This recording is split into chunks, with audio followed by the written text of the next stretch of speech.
Hello, I'm Nicholas Hyatt, Investment Manager here at Wealth Club, and today I'm with Bill Nixon of Maven Capital Partners to talk about the Maven VCTs.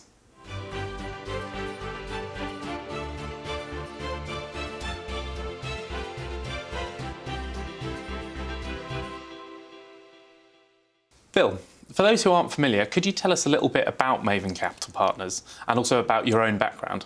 Of course, Nick. Good to see you again. Maven Capital Partners is a fund management business established in 2009, following a buyout from Aberdeen Asset Management. We've now been in business for 14 years. The business has grown very substantially over that period. We now have more than 100 executives based in 10 offices around the UK. And we have a specialism in VCTs. I've been a VCT fund manager since 2001, and I've managed the VCTs the Maven VCTs since 2004.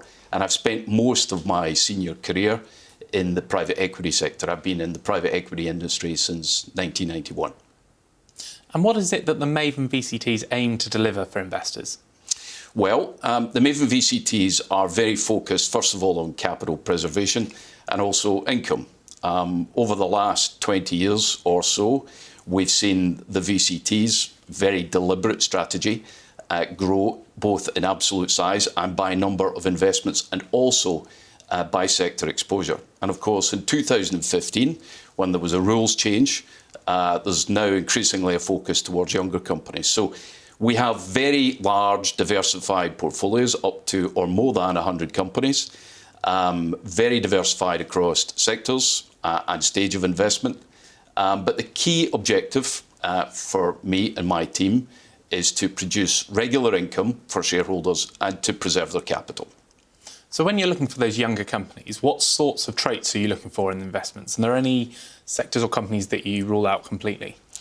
Well, I think sectorally, we're on record as saying, and nothing has changed, I believe that the long-term best sectors to invest in are sectors such as cybersecurity, healthcare, data analytics, software. We have a large software exposure. We tend to avoid sectors that we regard as will be short-term. We don't like sectors such as hospitality, retail or leisure, which we think can be quite faddy. So we prefer to rely or invest in businesses which have good, predictable, sticky revenues, where even on a downside case, we can still fetch a good price for the business when it comes to exit. And any recent examples of companies that really fit that model for you? Well, I can tell you about the companies that we've invested in this year. It has been a quieter year, I think, as a connected point. The market for VCT investment in terms of new deals, private companies and AIM has been quieter. But we've managed to complete a number of transactions this year. First one is Manufacture 2030, which was completed by our team in Reading, which helps to track and monitor carbon emissions. Secondly, I Am Compliant, which is a training business with two divisions. One has more than 275 accredited training courses, and the other has a division which is focused on estate compliance. And that's a very hot sector, growing nicely. Thirdly, in a syndicated deal along with other managers, including another VCT, we've just invested in Laverock Therapeutics, which is a drug discovery business focused on cell and gene therapy. And one notable AIM deal, we've invested in Oxford BioDynamics, which has just developed and released a highly accurate test for prostate cancer. And what about the more established companies in the portfolio? How are they doing? The more established companies generally, I would say, have recovered strongly post-COVID. Most are trading at or above their pre-COVID levels. But over the last 8 years, our portfolio has been substantially remodelled, and that most of those older companies have now exited the portfolio. So I would say that comfortably less than 20% of the portfolio is now exposed to pre-2015 older companies. And of those sort of the larger new style deals that you've done, how are they doing at the moment? How are they looking? Well, I would say across our portfolio, there are always winners and losers. I'm pleased to say we have many more winners than losers. But we have several companies that, if you would like some examples, that are performing very well. Two which I've met recently: Summize, which we invested in last year, which is an AI-powered technology business, which is focused on the legal software sector, where the technology, the software, allows the legal contract to be analysed and interpretive data produced, and it's basically eliminating, human interaction in legal contracts. Secondly, XR Games, which is a business in the north of England, growing very strongly, which is in the VR segment of the video game sector, where there are now more 100 employees in the business, chaired by a chap who took a previous business in the sector to an exit of over 900 million. And lastly, Bright Network, a business I've mentioned before, which is in the southwest of England, led by our Bristol team originally. That's performed very well. It acts as a bridge. It helps students connect, or graduates connect with employers. 900,000 or more than 900,000 students are now registered with Bright Network. It's expanding internationally into Germany. It's developed a technology academy, and revenues are now tracking towards 15 million.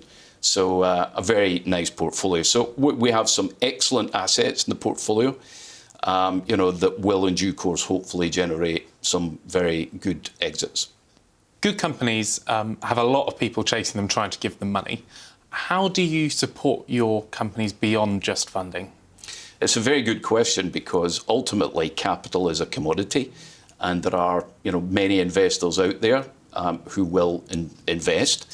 But we try and differentiate what we do by our aftercare team. Our aftercare team have experience of many different sectors and many different situations. So we will generally always appoint the chairman of the company, or at least a senior non-exec to support our investment. One of our team will also join the board. And we'll help the companies in many areas, such as banking, contract negotiations, internationalizations.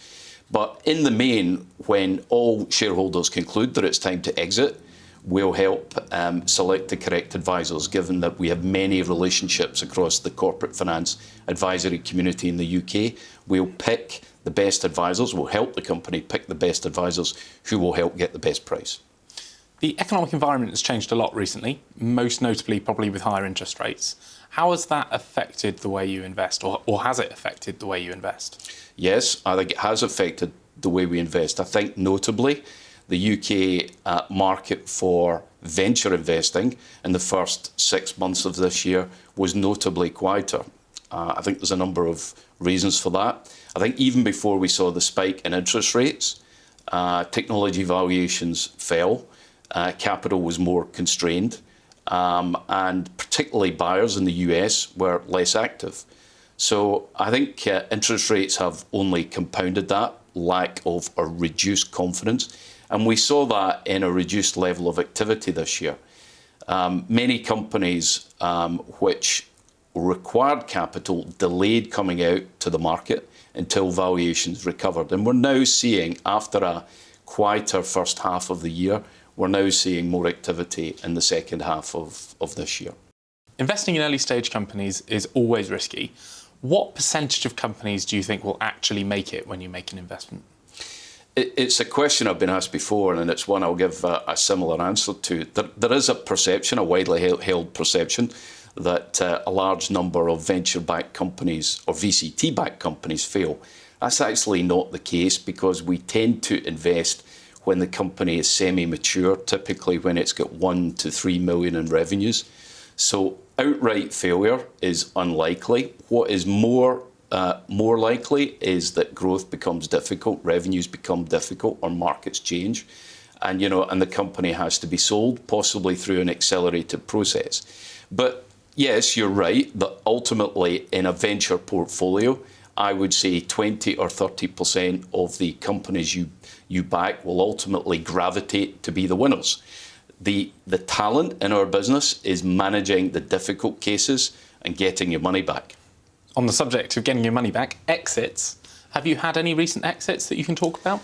I'd say over the last 5 years in total, we've had 21 exits.